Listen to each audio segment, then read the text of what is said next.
What's up? I'm Danimal, and I've been designing kitchen gadgets for more than 40 years. Why am I dressed like this today? I'm going to be giving you the 411 on gadgets designed in the 90s and see if I can find a way to make them better. Maybe add some symbols around here to say what the actual device is doing. The slots may help it strain. I would also make this a screw thread. These are the products I'm going to test. Salad Blaster, Kitchen Wizard, Super Slicer, Salsa Master, Safety Can Opener.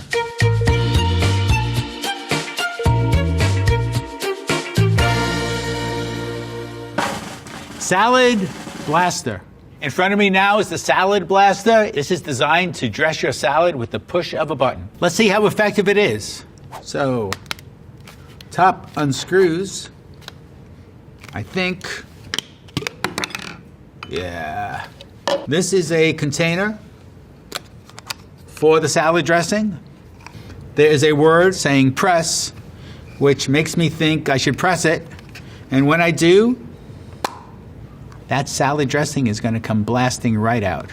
And let's load up some lettuce, some vegan ranch with avocado oil, a little shaker salad cocktail. Okay, everyone stand back. I am about to press. Whoa, it popped right on. Let's give it more of a shake. It appears that I am ready to drink my salad. Let's see how the Salad Blaster compares to some Tupperware that you may already have at home.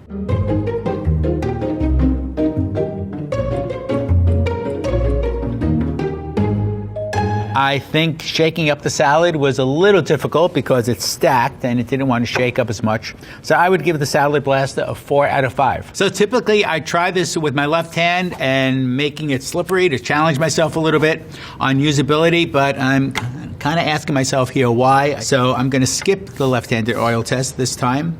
I wasn't thrilled with the way this top pops off. Takes a little bit of work. I think in terms of usability on a 1 to 5 scale, I would give this a 2. It's more of a salad dribbler. Let's talk about a redesign. And I'm not a big fan of the Salad Blaster, but that being said, I think we'll just give it a go. This part of it needs to be much more easy to clean. I would make this just a standard cylinder. We'll have a rather wide cylindrical compartment for the salad dressing. I didn't like the pop action at all. So I would give this some thread so that you can screw this on and off. In terms of a buy rating for the Salad Blaster that wasn't that much of a blast, let's give it a 1 out of 5. It actually has me a little bit bugging, 90s term. Kitchen Wizard. This magical looking thing in front of me is the Kitchen Wizard. It does 5 things, and those 5 things are, you can use it to flip, serve, strain, serve. You can probably grab, serve again. They must have counted differently in the 90s. Maybe you can dry your socks on it. I wouldn't recommend that. I've got the makings here of an omelet.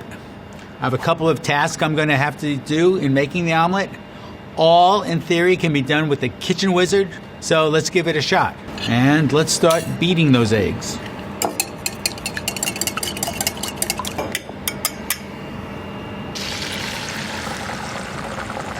Let's grab some spinach, some mushrooms.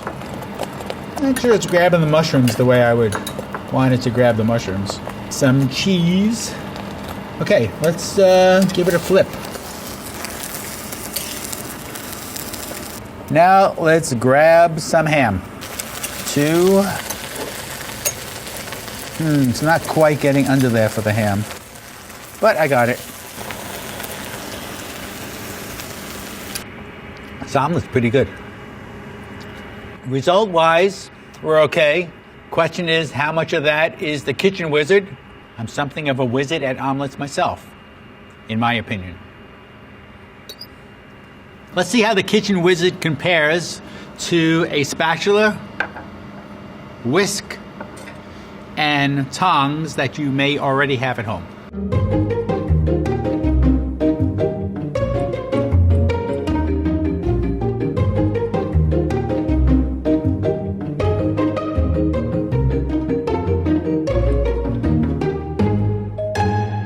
wow, the Kitchen Wizard version did taste much better.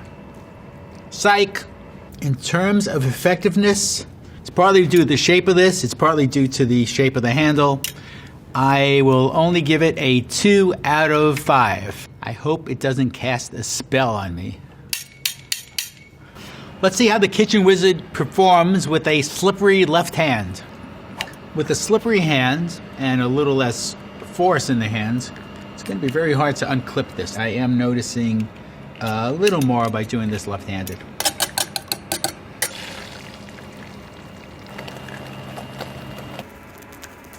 Well, broke the omelet a bit.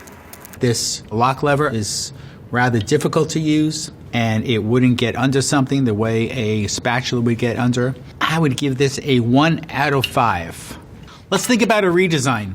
I would turn one half of this into a spatula, or at least look at some way to make the front edge of this sharper or tighter so it can get under some food. We can make it a slotted spatula. The slots may help it strain, which is one of the claims that it's given. I am not thrilled with this shape. These little ridges here are doing very little for me. So I would think about making this entire thing curvy, like I suggest with a lot of tools. I would do whatever possible to get rid of the fact that this is a pinch area and this can be a pinch area. Got a pinch point here, and that pinch point is going to be right where this fatty part of your palm is going to ooze into that crevice, and once you release it, you're going to feel it. This won't open any further, so you can't get in there with a brush or a tool. It's going to be impossible. You got to hope your dishwasher gets to it, but even that is questionable.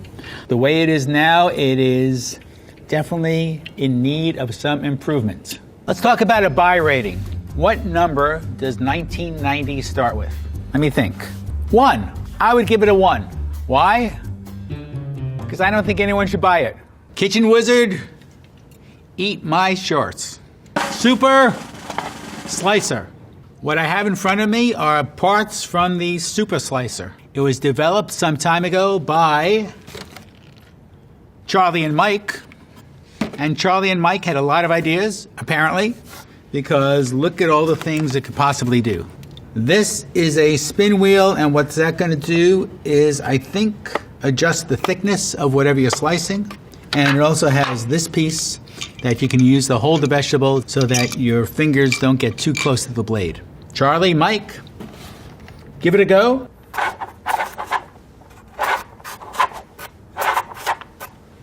So we have small slices of carrot.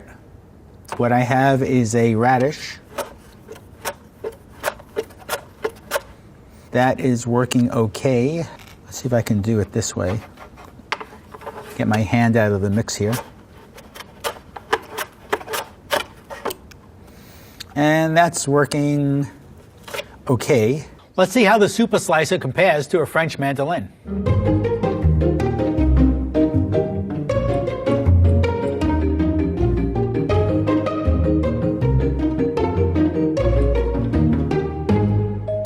In terms of effectiveness, I would give the Super Slicer a 2 out of 5. It's a little too cheaply made. I didn't trust it. It was a little difficult to adjust. So 2 out of 5. It is time for the very careful left-handed oil test. I am getting some radish chips, which is okay. They're thicker on one side, thin on the other side. I would rather, I think, have had thinner slices of radishes, but I don't think that was really possible. I think this is the next level setting. In terms of usability, I would give the Super Slicer a 1 out of 5. I could possibly give it a 2, but these things are just too dangerous to use. Let's chat about a redesign. I think I would give some sort of preference or indicator or something to denote that this is pointing to something. And as you go around, maybe add some symbols around here to say what the actual device is doing. I think I would give a little more shape to this part. I think by giving it an oval shape, I think you have a little more feel to this. I would make this a little more secure, probably make it bigger so that you have more chance of pushing this down. And I think this lip is meant to mesh in here to keep this in track. the chances of being on target are pretty low. The chances of being off center are pretty high. So I would make sure that as this comes down, we've got a shape here that is funneling this into place. As mentioned, this blade is pretty straight, as opposed to a blade that would look like this. And I think this cutting action would go a little smoother. In terms of a buy rating, the Super Slicer is getting a 1 out of 5. It is just too dangerous of a kitchen gadget to fool around with something that's just not engineered or designed very well. Super Slicer, you are tripping if you think you're coming home with me. Salsa Master. In front of me here is the Salsa Master. Master makes salsa. It is designed to make salsa. This top will unscrew. It's got a 3-bladed attachment, and it also has a mixing attachment. So I have some salsa-like stuff here. I have some tomatoes and cilantro. Now this is at a gear ratio, meaning if I spin this once, the blades are going to spin more than once. That puts me at a disadvantage in a way. This diameter is not a whole lot different than this diameter, which means I'm kind of doing 3 times the work. So let's try and see. This is, I guess, what I'm thinking. I'm gonna have to give this a couple of tries to get it going. I'm gonna squeeze the slime into this little cup-like thing. It is more finely chopped. I think that is starting to get acceptable.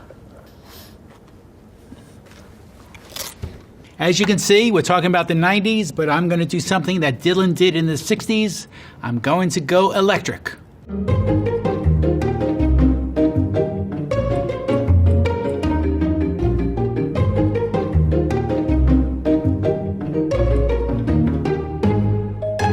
For effectiveness, I would rate the Salsa Master 2.5. I don't think it deserves a 3 down the middle. I think it may have something to do with the shape of the blades that can use some improvement. Typically at this point, I would try my left hand, make my hand slippery and try it again. The shape of this knob is no problem. I don't think it's going to slip out of your hands if it's slippery, so I'm going to skip the left-handed oil test.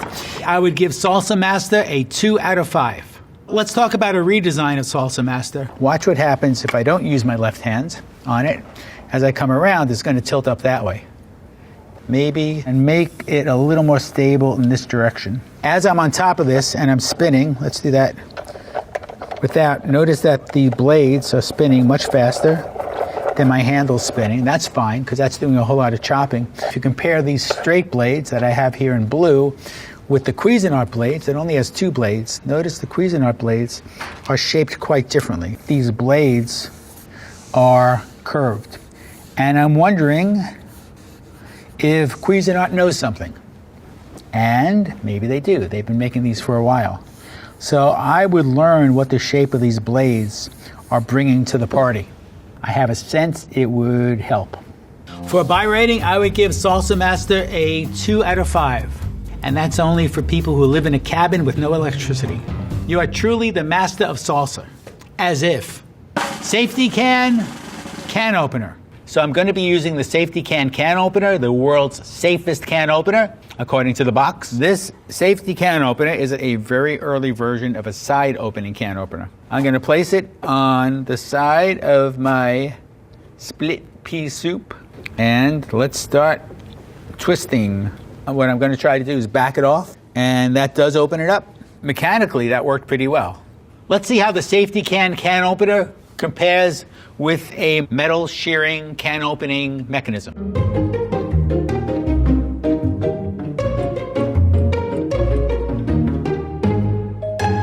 Whoa, I am living a life of danger. Hold on a sec. Whoa, not completely off yet. Okay, I'm done. What you end up with, it actually does have a bit of a, a little bit of a pinch point here. In terms of effectiveness, I would give it a 5 out of 5. It did what it promised. It separated the lid from the base of the can without leaving any sharp edges. I felt so safe while using it. It's time to try the Safety can opener using the left-handed oil test. Let's do that. I'm going to favor my left hand, and I'm going to start spinning with my left hand. And I don't think it matters which direction I go. I'm going to back it off because I learned that that's a way to release it. Now I'm just posed with the problem of getting the lid off. Oh, it popped right off. In terms of the way it functions mechanically, that's fine, but I think the weak point is actually this handle that you are spinning. Could give it a 3, but let's be mean and let's give it a 2 out of 5. You are old enough to take that sort of criticism in stride. Let's talk about a redesign for the safety can opener. I have a couple of things I think would improve this. I would put some sort of graphic indicator here. Just say, your can goes here. Instead of this fin, I would try maybe a 3-sided shape, or maybe even a soft 4-sided shape. As you're spinning this, to get to the next position, you've got to go extreme that way. And now what do? I've got to come around to another extreme position. If the fin here, the spin portion, was something that would be easily grabbed from multiple positions instead of just 2 positions, that would be a lot more forgiving. In terms of a buy rating, I would give the safety can opener a 2 out of 5. Okay, 3 out of 5. No, 2 out of 5. Final answer. Well, it opened up a can of pea soup, okay? But can it open up a can of whoop-s? Not sure. Here's one thing that you may have learned at this point from watching Well Equipped, that if you ever see a gadget with a name like Master or Super or Wizard in the title, be very, very suspicious.